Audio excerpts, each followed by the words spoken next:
Kalau belajar akidah tok tidak utuh, belajar ibadah tok tidak utuh, belajar akhlak doang tidak utuh, terus harus belajar apa supaya ketiga-tiganya terpenuhi? Harus belajar apa supaya tiga aspek ini kemudian bisa dijangkau oleh setiap kita sebagai seorang muslim? Maka jawabannya adalah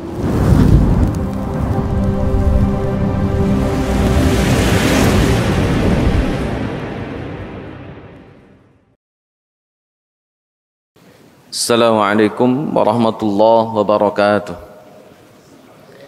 Alhamdulillah, wassalatu wassalamu ala rasulillah. Asyhadu an la ilaha illallah wahdahu la syarikalah. Wa asyhadu anna Muhammadan abduhu wa rasuluh allazi la nabiyya ba'dah amma ba'd.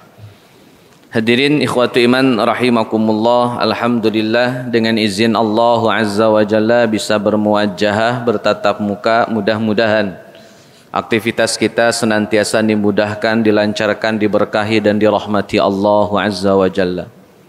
Salawat dan salam semoga dilimpah curahkan kepada Nabiullah Muhammad sallallahu alaihi wasallam beserta para keluarga, sahabat dan segenap umat yang senantiasa itba' kepadanya ila akhiril hayah nanti, mudah-mudahan termasuk kita di dalamnya.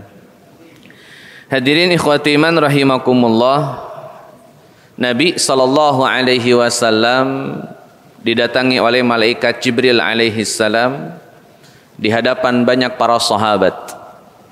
Sampai nanti dikenal peristiwa ini dengan hadis Jibril alaihi salam.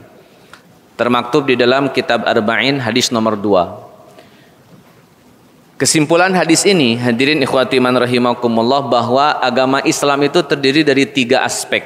Aspek penting di dalam agama Islam, yakni akidah, ibadah dan juga akhlak.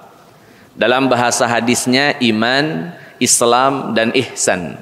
Dan itu dijelaskan oleh Nabi sallallahu alaihi wasallam ketika ditanya oleh malaikat Jibril alaihi salam di hadapan para sahabat.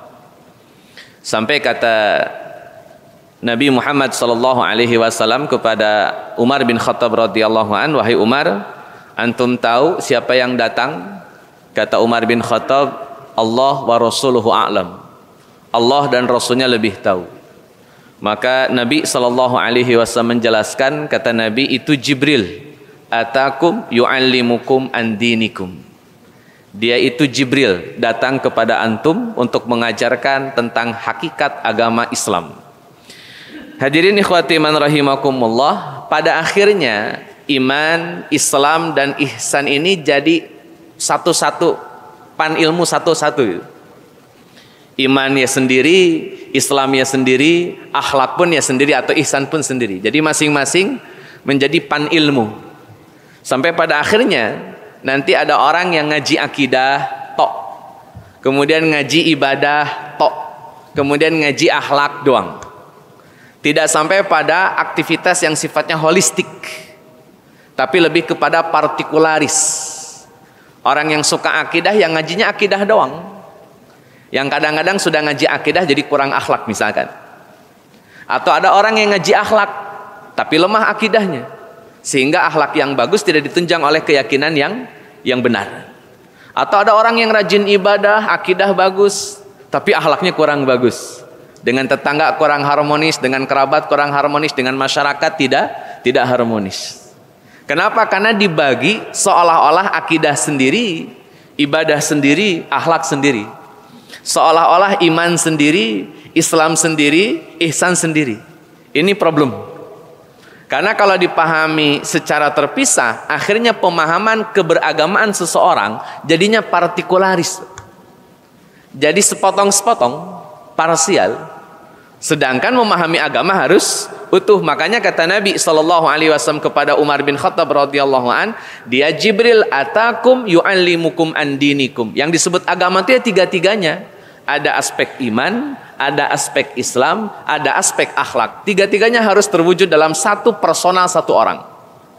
Jadi kalau ada kecenderungan ke akidah doang, akhlak kurang, ibadah doang, akhlak nggak ada, saya rasa itu tidak bisa dikategorikan sebagai muslim yang paripurna. Nah hadirin ikhwati iman rahimakumullah, sampai hari ini pun demikian. Saya ingat betul ketika di SD itu, kalau pendidikan agama Islam itu berkutat di fikih. Pelajaran pendidikan agama Islam PAI di SD itu mentoknya fikih. Syahadat, sholat, puasa, zakat. Geser ke SMP, pendidikan agama Islam masih fikih juga. Cuman ada pengembangan fikihnya, lebih detail.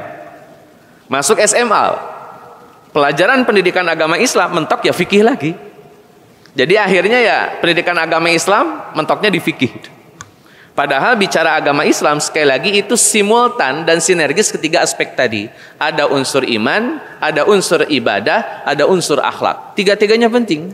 Tidak bisa dianggap sebelah mata satu di antara yang lainnya. Tidak bisa. Terlalu mendahulukan akidah, kurang akhlak, salah. Terlalu mendahulukan akhlak, tidak berakidah, salah. Rajin ibadah, kurang akhlak, apalagi bermasalah akidahnya juga salah. Maka tiga-tiganya perlu disimultankan, disinergiskan. Nah hadirin ikhwati man rahimakumullah, yang jadi pertanyaan, kalau belajar akidah tok tidak utuh, belajar ibadah tok tidak utuh, belajar akhlak doang tidak utuh, terus harus belajar apa supaya ketiga-tiganya terpenuhi? Harus belajar apa supaya tiga aspek ini kemudian bisa dijangkau oleh setiap kita sebagai seorang muslim? Maka jawabannya hadirin ikhwati man rahimakumullah adalah sirah. Dan sayangnya pelajaran sirah ini nggak dianggap penting, Pak. Tidak dianggap penting. Orang mendengar sirah, apa sih sirah? Baca buku di rumah selesai. Beli bukunya karena memang banyak uang, beli bukunya selesai. Karena memang tidak dianggap penting. Beda kalau kajiannya tentang apa sebab masuk neraka, apa sebab masuk surga, orang kemudian sangat antusias. Kalau sirah ya apa? Sama juga kemudian kayak orang mengkaji ibadah, bagaimana ibadah sesuai sunnah, bagaimana ibadah tidak sesuai sunnah, orang begitu antusias. Tapi kalau sirah ya, apa sih sirah itu? Padahal dalam analisanya justru mengkaji sirah itu bisa memahami tiga-tiganya, Pak. Saya pastikan itu. Orang yang mengkaji sirah bisa memahami tentang apa itu iman, tentang apa itu ibadah, tentang apa itu akhlak. Justru dengan tidak mengkaji sirah, orang tidak holistik, tidak sempurna di dalam memahami agama. Saya kasih contoh hadirin ikhwati iman rahimakumullah. Aspek iman melalui pendekatan sirah misalkan. Kalau kita buka literatur, gak usah dulu Nabi Muhammad lah, mungkin agak ketinggian, mungkin levelnya sahabat dulu lah. Misalkan bagaimana seorang sahabat mengaplikasikan iman, tapi dengan pendekatan sejarah. Hadirin ikhwati man rahimakumullah, Bilal bin Rabah itu punya majikan, namanya Umayyah bin Khalaf. Bilal bin Rabah ini masuk Islam, dan masuk Islamnya Bilal bin Rabah tidak disukai oleh Umayyah bin Khalaf, nggak suka. Sampai akhirnya Bilal bin Rabah disiksa, diintimidasi, diperlakukan secara aniaya. Dalam teknisnya, Bapak Ibu yang Allah muliakan, bajunya dilepas, dijemur di bawah panas terik, panas matahari, sampai kulitnya terbakar gara-gara kepanasan. Belum puas Umayyah bin Khalaf, dia ambil batu besar, dia himpitkan ke badannya Bilal bin Rabah. Masih belum puas, saat itu Bilal bin Rabah sudah sesek napas gitu. Masih belum puas, akhirnya Umayyah bin Khalaf mengambil cambuk, dan sepanjang waktu Bilal bin Rabah dicambuk oleh Umayyah bin Khalaf. Dicambuk. Sampai kata Umayyah bin Khalaf, katakan demi Lata dan Uzza. Hadirin ikhwati man rahimakumullah, jawaban Bilal bin Rabah, ahad, ahad, ahad. Cerita ini populer, Pak. Setiap orang pasti mengenal cerita ini. Yang jadi pertanyaan adalah, saat mendengar cerita ini, apa yang kemudian bisa diambil pelajaran? Bahwa seseorang yang beriman, apapun resikonya, dia harus menampakkan keimanannya. Apapun resikonya. Jika ini benar, diyakini sebagai sebuah kebenaran, katakan benar. Apapun resikonya. Karena Bilal bin Rabah ketika memelihara imannya, dia siap menanggung resiko terbesar, resiko terpahit ketika dia punya keimanan. Dengan kalimat ahad, ahad, ahad.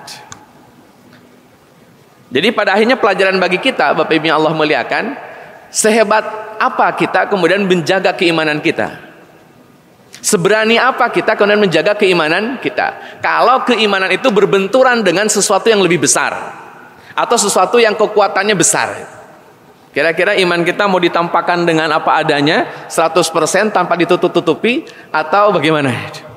Contoh Bilal bin Rabah, iman itu tetap ditampakkan, resiko apapun dihadapi. Bilal bin Rabah punya iman begitu, Pak. Itu contohnya Bilal, Pak. Kita kasih contoh yang lain, Pak. Suatu saat sahabat yang lain, Pak, juga sama ditangkap oleh tuannya. Nama sahabatnya Amr bin Yasir.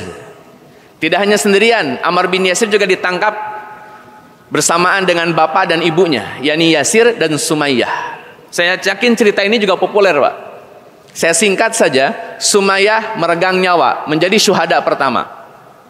Yasir juga syuhada, syahid, dibunuh oleh majikan yang bernama Abu Hudzaifah bin Mughirah. Itu tuannya Yasir dan juga Amr bin Yasir. Sumayyah meninggal, Yasir meninggal, tinggal Amr bin Yasir. Amr bin Yasir ditanya oleh Abu Hudzaifah bin Mughirah. Kata Abu Hudzaifah, ente mau menyatakan Lata dan Uzza murtad atau tetap bertahan dengan agama Muhammad sallallahu alaihi wasallam? Bertahan dengan agama Muhammad, nasib ente nggak jauh beda dengan ibu dan bapak ente, mati. Atau memang mau murtad, katakan demi Lata dan Uzza, bilang keluar dari agama Muhammad sallallahu alaihi wasallam. Hadirin ikhwati man rahimakumullah, yang dipilih oleh Amr bin Yasir yang mana, Pak? Tetap menampakkan iman atau pura-pura kafir? Dalam kasus Amr bin Yasir, Pak, dia katakan demi Lata dan Uzza. Dia sembunyikan imannya, dia tampakkan kekufuran di hadapan Abu Umayyah bin Mughirah. Abu Hudzaifah bin Mughirah. Dia tampakkan kekufuran, dia sembunyikan iman. Dalam bahasa agama disebut taqiyah.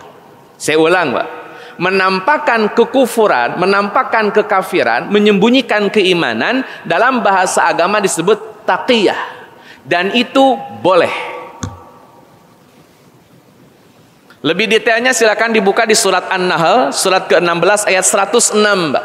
Ayat 106 kata Allah Azza wa Jalla bahwa orang yang murtad, man kafara billahi ba'da imani, orang yang kafir kepada Allah setelah imannya, itu dihukum berat hukumannya, murtad namanya. Bahkan dalam literatur fikih bisa jadi hukumannya mati, kan begitu kalau murtad. Lanjutan ayatnya, kecuali illa man ukriha, kecuali orang yang dipaksa. Sedangkan wa qalbuhu mutmainnum bil iman, sedangkan hatinya tetap komit dengan keimanan, maka itu tidak jadi masalah. Lisan boleh mengatakan kekufuran, asal hatinya tetap beriman, tidak akan dimintai pertanggungjawaban, dimaafkan. Itu kasus Amr bin Yasir, menampakkan kekufuran demi menjaga imannya, sah, dan itu pun benar. Makanya disebut dengan taqiyah. Nah, ini sekaligus saya koreksi, Pak. Taqiyah itu menampakkan kekufuran, menyembunyikan keimanan. Jangan dibalik, karena kalau dibalik bukan taqiyah. Menampakkan keimanan, menyembunyikan kekufuran, itu bukan taqiyah namanya. Itu kemunafikan. Jadi jangan sampai asal ngambil istilah, Pak, itu. Kalau ada kelompok yang menyembunyikan kesesatannya, dia menampakkan keimanannya, itu bukan taqiyah, itu munafik namanya. Sama seperti kasus di zaman Nabi Shallallahu Alaihi Wasallam, di mana Abdullah bin Ubay bin Salul menampakkan kekufurannya dan menyembunyikan, menampakkan keimanannya dan menyembunyikan kekufurannya. Itu Abdullah bin Ubay bin Salul. Makanya disebut munafik. Jadi jangan sampai tertukar, karena istilah taqiyah istilah agama dan itu benar. Menampakkan kekufuran dan menyembunyikan keimanan untuk menjaga jiwa dari gangguan atau dari serangan atau dari pembunuhan atau dari intimidasi, dan itu sah. Pertanyaannya, Bapak Ibu yang Allah muliakan, kaitan menjaga iman, mau cara Bilal atau cara Amr bin Yasir? Kalau cara Bilal menampakkan kebenaran apapun resikonya, bodoh amat resikonya apa, mati sekalipun enggak takut, itu Bilal. Atau gaya Ammar bin Yasir, Duh, kalau mati mana bini masih cakep. Anak masih kecil, bisnis belum jalan lancar ini. Ini kalau mati ninggalin utang banyak. Repot nih. Akhirnya pura-pura kafir dah. Yang penting bisa hidup. Itu cara Ammar bin Yasir. Kira-kira mau pilih cara yang mana? Bilal atau Ammar bin Yasir? Dua-duanya sah, dua-duanya ada kok riwayatnya.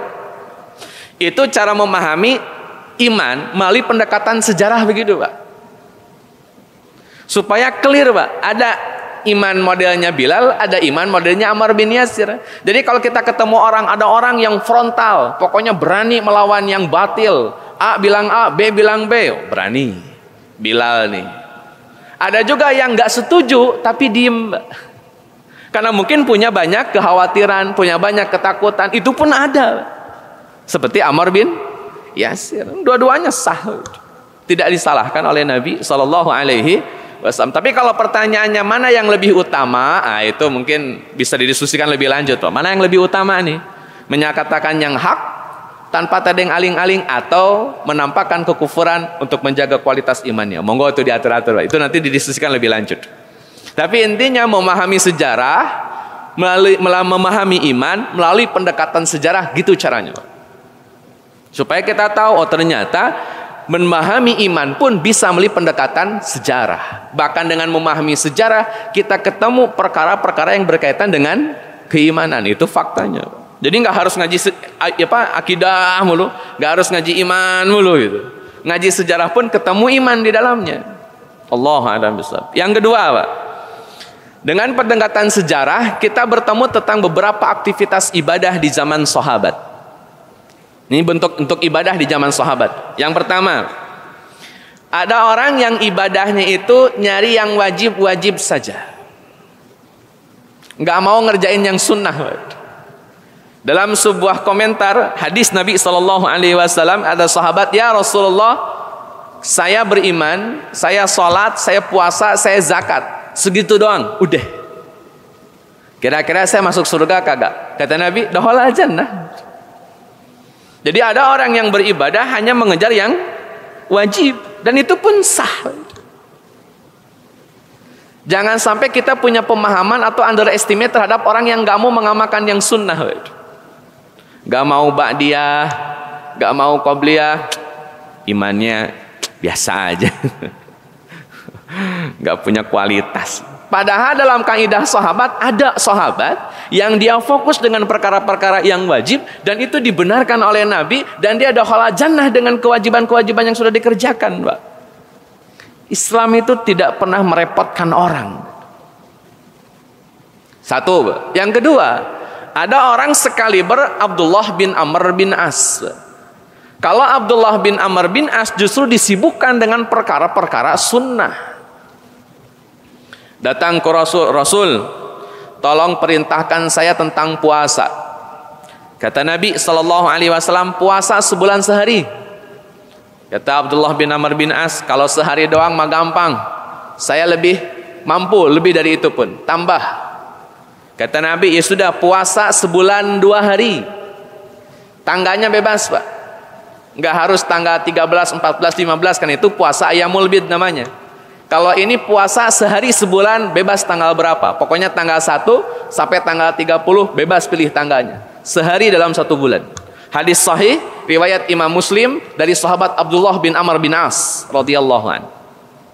Atau 2 hari dalam 1 bulan, bebas tanggalnya. Kata Abdullah bin Umar, ya Rasulullah, saya bisa lebih dari itu pun, tambah.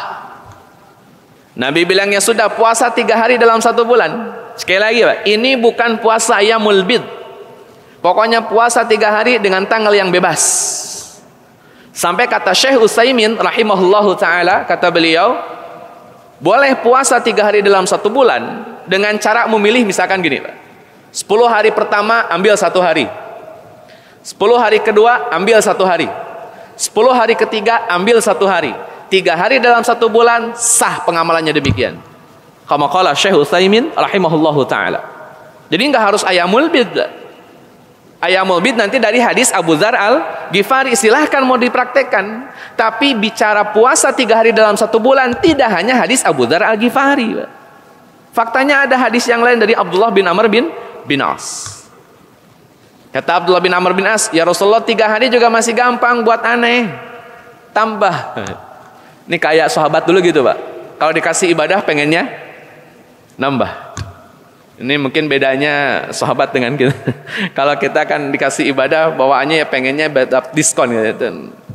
Mungkin beda-beda tipis lah ya. Nah hadirin ikhwati man rahimakumullah, kata Nabi SAW, karena 3 hari Abdullah bin Amr bin As mampu, kata Nabi ya sudah, sebulan puasanya sehari, selang 2 hari, 2 hari tidak puasa, nanti puasa lagi, 2 hari tidak puasa, puasa sehari lagi, 2 hari tidak puasa. Sekali puasa, 2 tidak. Sekali puasa, 2 tidak. Sekali puasa, 2 tidak. Kata Nabi begitu. Berarti kalau di total cuma 10 hari puasanya Pak. Bukan selang sehari ini, selang 2 hari baru puasa. Praktek begitu pun sah. Praktek begitu pun sah, kama qala Rasulullah sallallahu alaihi wasallam. Sehari puasa, 2 hari kagak. Sehari puasa, 2 hari kagak. Sah. Dan itu bukan puasa Daud. Kata Abdullah bin Amr bin As, ya Rasulullah, puasa model gitu masih gampang buat aneh. Tambah. Kata Nabi SAW, sudah, puasa sehari, kagak sehari. Puasa lagi, kagak lagi. Selang sehari. Yang kita kenal dengan puasa Nabi Daud alaihissalam. Pilihannya banyak Pak. Mau yang cukup yang wajib saja, toh dakhala jannah juga. Atau yang dengan amalan-amalan sunnah seperti Abdullah bin Amr bin As, sampai pada kualifikasi extraordinary mengamalkan amalan sunnah kayak Abdullah bin Amr bin As. Itu model ibadah sahabat. Mau cara yang mana boleh diambil kok. Abdullah bin Amr bin As yang sibuk dengan amalan sunnah, nanti dapat reward tambahan Pak, jadi wali Allah gitu. Jadi kalau orang hidup dengan amalan-amalan yang sunnah, tidak hanya yang wajib, dia berhak jadi walinya Allah. Itu diantara kelebihan. Tapi intinya mau ibadah yang wajib saja atau ibadah plus yang sunnah-sunnah, dua-duanya sah. Atau cara yang ketiga Pak. Dan ini cara yang lebih mudah. Hadirin ikhwati man rahimakumullah, Nabi SAW lagi kumpul dengan para sahabat. Kata Nabi, bentar lagi bakal lewat laki-laki penghuni surga. Tungguin, liatin siapa orangnya. Laki-laki penghuni surga. Sahabat pada antusias Pak. Mereka menanti-nanti siapakah orang yang lewat yang dimaksud oleh Nabi SAW. Lagi anteng nungguin, datanglah seorang yang sepuh dari kalangan Ansar, wajahnya meneteskan air bekas wudu, sendalnya ditenteng. Kemudian masuk, lewatin Nabi SAW. Sahabat lihat, oh ini orang. Sekali Pak. Besoknya kata Nabi, bentar lagi, besoknya nih Pak, akan lewat laki-laki penghuni surga. Sahabat masih antusias Pak nungguin. Ternyata orang yang sama lewat lagi. Besok paginya Pak, berarti sudah hari yang ketiga, kata Nabi, bakal lewat laki-laki penghuni surga. Orang yang sama masih lewat. Abdullah bin Amr bin As Pak, tadi saya sudah sampaikan, ini orang paling extraordinary dalam amalan sunnah. Di majelis itu dia hadir. Di majelis itu beliau hadir. Tapi dengar dari Nabi laki-laki penghuni surga, kok namanya nggak disebut-sebut. Padahal ahli melakukan amal sunnah. Loh kok orang yang dimaksud jaminan surga malah bukan Abdullah bin Amr bin As. Wah ini pasti amalannya spesial nih orang. Pasti amalan sunnahnya lebih banyak nih. Setidaknya itulah asumsinya Abdullah bin Amr bin As. Hadirin ikhwati man rahimakumullah, rasa penasaran Abdullah bin Amr bin As memuncak Pak. Suatu saat dia datangi itu orang tua. Kata Abdullah bin Amr bin As, Ibnu Amr, ya Syekh, ane lagi berantem sama bapak ane nih di rumah. Kagak mau ketemu babeh dulu dah. Maksimal kan 3 hari ya kalau berantem. Nanti habis 3 hari maafan. Saya lagi berantem sama babeh di rumah. Kalau boleh nih saya pengen nginep di rumah Syekh, di rumah tuan, di rumah bapak. Kira-kira gimana? Kata si orang tua ini, ya kalau mau nginep aja, bebas kok di sini. Silakan nginep. Dikasih kamar, ditinggal, Pak. Hadirin ikhwati man rahimakumullah, karena janji awalnya cuma 3 hari, 3 hari doang Abdullah bin Amr bin As nginep di rumah orang tua ini, Pak. Selama nginep di rumah orang tua ini, Abdullah bin Amr bin As itu ngecek. Jadi dia ingin mengkonfirmasi ini orang punya amalan apa sih? 3 hari berturut-turut, Pak, jaminan surga dari Nabi SAW. Padahal yang banyak amalan sunnah Abdullah bin Amr bin As. Tapi kenapa yang dipilih mendapatkan predikat jaminan surga? Orang tua ini. 3 hari, Pak, dia nginep di rumahnya orang tua ini. Dia tungguin amalan apa yang extraordinary, amalan mana yang paling spesial yang dimiliki oleh orang tua ini sehingga dia punya asbab, punya sebab dakhala jannah. Sampai 3 hari berturut-turut. Ditungguin sama Abdullah bin Amr bin As. Sehari lewat, 2 hari lewat, 3 hari lewat. Kata Abdullah bin Amr bin As, oh ini kayaknya salah orang nih Nabi. Gak ada kualitas-kualitasnya nih yang dia datangin. Gak ada bagus-bagusnya nih orang tua. Gimana ceritanya kok bisa jaminan surga dari Nabi SAW? Padahal gak ada amalan yang spesial jika dibandingkan dengan Abdullah bin Amr bin As. Akhirnya pamit. Gak ada yang bisa dinilai, gak ada yang bisa diambil. Pamit pulang. Tapi sebelum pulang, karena Abdullah bin Amr bin As tetap penasaran, masa Nabi salah ya? Kan gak mungkin Nabi salah nunjuk orang dakhala jannah sampai 3 hari berturut-turut. Gak mungkin salah, itu pasti benar orang ini. Tapi masalahnya amalan apa? Wong selama 3 hari gak ada amalan spesial kelihatannya. Hadirin ikhwati man rahimakumullah, kata Abdullah bin Amr bin As sebelum pamit, paman, jujur paman, sebetulnya saya itu datang ke sini penasaran. Karena paman itu dapat jaminan surga dari Nabi SAW sampai 3 hari, paman. Tapi maaf nih paman, 3 hari saya nginep di sini, kayaknya sih biasa aja, gak ada amalan yang cakep, kayaknya sih, itu yang saya lihat gitu. Ini kalau boleh paman, mungkin ada amalan yang paman rahasiakan, ada amalan yang paman sembunyikan, tolong kasih tahu saya. Ini masalahnya nih predikat surga paman. Kalau tumbang cuman jadi jabatan naik, dapat apa naik, saya rasa itu nggak jadi masalah. Ini jabatannya surga, dakhala jannah. Siapa yang kagak mau? Tolong dong paman, ceritakan apa amalan yang paman punya yang saya belum tahu. Kata si paman, yang ente lihat itu amalan saya begitu deh. Nggak ada cakep-cakepnya. Bahkan dalam hadis yang lain, kalau tidurnya ngorok, tidur ngorok, pules gitu. Abdullah bin Amr bin As salat malam, yang ini tidur ngorok. Jadi, wah ini gimana kata Abdullah bin Amr bin As, kok bisa orang yang seperti ini dakhala jannah gitu. Padahal saya yang ahli tahajud, nggak disebut-sebut sama Nabi, kan yang orang nggak tahajud acan gitu. Hadirin ikhwati man rahimakumullah, akhirnya kata si orang tua, sebentar, kayaknya sih mungkin ini nih, mungkin ini. Kata si orang tua nih, saya ini orang yang tidak pernah dengki, tidak pernah susah hati ketika melihat kelebihan orang. Saya orangnya enjoy. Dan kalau ada orang yang bikin salah sama saya maafin udah. Saya maafin. Apapun bentuk kesalahannya, apapun bentuk sikap yang anarkisnya atau yang gak enakinnya, saya maafin sudah. Saya tidak pernah repot dan dengki terhadap kelebihan orang, dan saya maafin semua kesalahan orang. Saya tidur dengan hati yang plong, berarti nggak ada beban, nggak ada kepikiran si fulan, nggak ada kepikiran si fulan, nggak ada pikiran, pokoknya plong tidurnya. Itu amalan saya. Hadirin ikhwati man rahimakumullah, kata Abdullah bin Amr bin As, pantes dakhala jannah. Karena amalan, Pak, sampai tidak dengki dengan kelebihan orang, memaafkan kesalahan orang, sampai tidurnya plong, ini bukan perkara mudah. Bukan perkara mudah. Masuk kategori perkara yang susah. Jadi ada orang yang mungkin tidak tahajud, ada orang yang mungkin tidak melaksanakan saum sunnah, tapi hatinya bersih, Pak, hatinya clean dari semua kotoran hati, dari semua kedengkian, dan mudah memaafkan orang. Orang itu berhak mendapatkan surga. Mau ibadah yang wajib-wajib saja, mau ibadah yang plus dengan sunnah yang banyak, kayak Abdullah bin Amr bin As sampai jadi wali, atau ibadah yang ketiga? Yang penting punya kebersihan hati, walaupun tidak melaksanakan yang sunnah sebagaimana Abdullah bin Amr bin As, tetapi bisa melaksanakan yang wajib dan menjaga kualitas hatinya. Toh itu pun bisa membuat dia masuk surga. Ibadah banyak.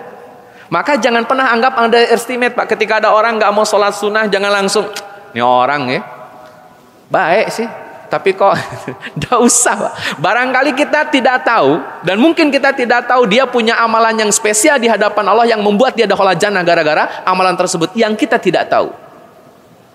Jadi jangan pernah anggap remeh amalan orang. Ada orang yang mungkin jalan sholatnya itu telat dulu bisa, ini nggak jadi masalah.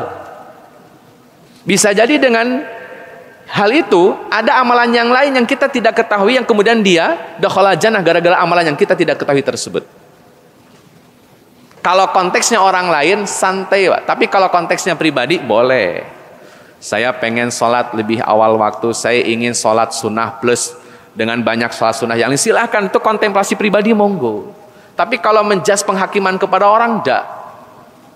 Kenapa? Karena bisa jadi ada amalan mereka yang mereka lakukan dan ternyata amalan itu membuat Allah Azza wa Jalla menurunkan rahmatnya sehingga memasukkan dia ke dalam surganya. Dan belum tentu kita punya amalan tersebut. Jadi dalam Islam, Pak, mensikapi orang ahli ibadah biasa saja. Yang ahli ibadah.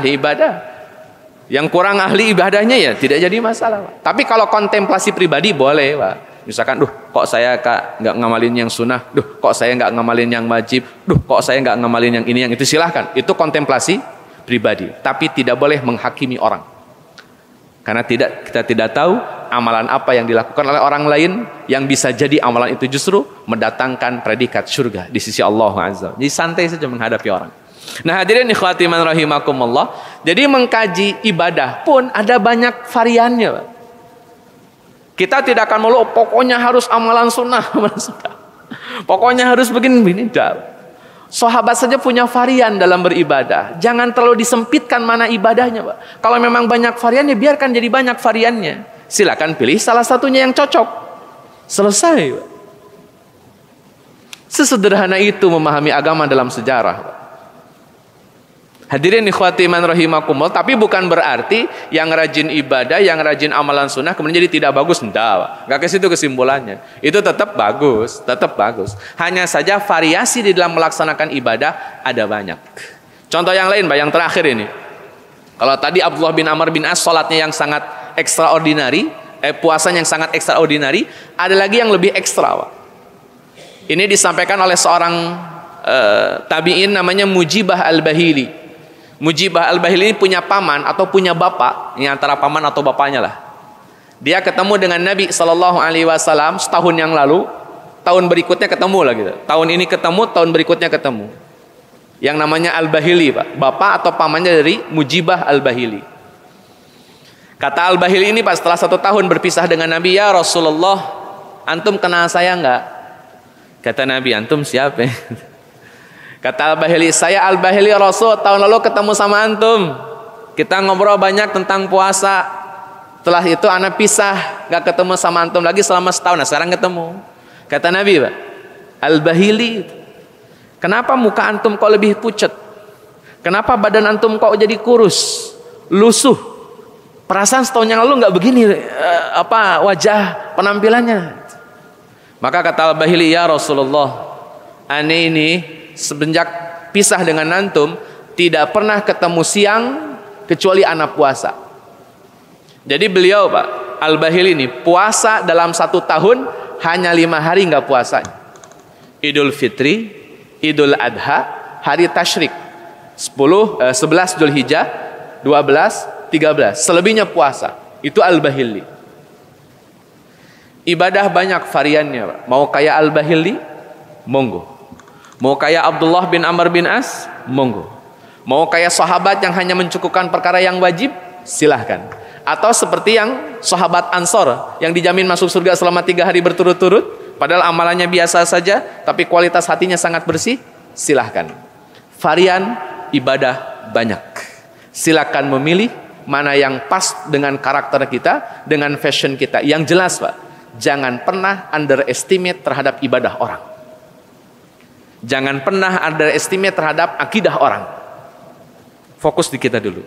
Yang terakhir hadirin ikhwati man rahimakumullah, sebagai kesimpulan saja bahwa kenapa tema besar hari ini adalah sirah dan implementasinya terhadap nilai-nilai agama Islam. Karena mengkaji sirah dalam kacamata saya, bisa ketemu pembahasan iman, bisa ketemu pembahasan Islam, dan bisa ketemu pembahasan akhlak dengan mengkaji sirah. Orang kalau ngaji akidah, di akidah mentok, Pak. Dan saya sayangkan kadang-kadang orang terlalu ngaji akidah, akhirnya akhlaknya kurang, kemudian dikaji. Sehingga ada orang yang berakidah tapi akhlaknya kurang bagus. Atau ada orang yang rajin ibadah karena fikihnya sangat kuat, tetapi rajin ibadah, akhlaknya kurang bagus. Maka mengkaji sirah, iman dipelajari, ibadah dipelajari, akhlak dipelajari. Kenapa? Karena kita sadar, Pak, bahwa orang yang paling paham tentang Quran Sunnah, orang yang paling paham tentang agama Islam adalah Nabi Muhammad sallallahu alaihi wasallam. Hanya Nabi Muhammad orang yang mampu mengamalkan seluruh syariat Islam dalam kehidupan sehari-harinya. Mengkaji tentang Nabi Muhammad berarti sedang mengkaji bagaimana praktek syariat Islam secara detail yang telah dipraktekkan oleh Nabi sallallahu alaihi wasallam. Karena Nabi orang yang paling paham Islam, maka mengkaji Nabi sama dengan mengkaji Islam. Maka hadirin ikhwati man rahimakumullah, jangan anggap remeh sirah. Siapapun itu, apapun itu yang dibahas, entah nabinya, entah sahabat, tetap penting bagi kehidupan kita. Karena dari sanalah implementasi Islam sedang digambarkan, sedang dicontohkan. Selamat mengkaji sirah, selamat membaca sirah, dan selamat mengambil ibrah tentang syariat Islam yang kita dapatkan dari kajian sirah yang kita dengar atau yang kita baca. Wallahu a'lam bishawab. Mudah-mudahan ada guna dan manfaat. Mohon maaf atas segala kekurangan. Assalamualaikum warahmatullahi wabarakatuh.